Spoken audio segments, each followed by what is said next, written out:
Élevons nos âmes vers les hauteurs où l'on respire l'atmosphère du ciel. Vivons si près de Dieu qu'à chaque épreuve inattendue, nos pensées se tournent vers lui aussi naturellement que la fleur vers le soleil. Plaçons constamment devant Dieu nos besoins, nos joies, nos tristesses, nos soucis et nos craintes.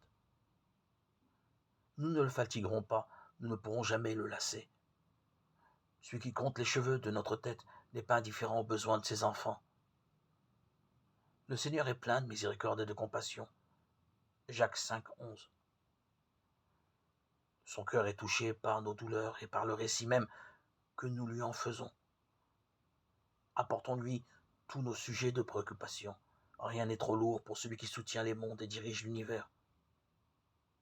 Rien de ce qui touche à notre paix ne lui est indifférent. Il n'est pas dans notre vie chrétienne de chapitre trop sombre pour qu'il en prenne connaissance, ni de problème si troublant qu'il n'en trouve la solution.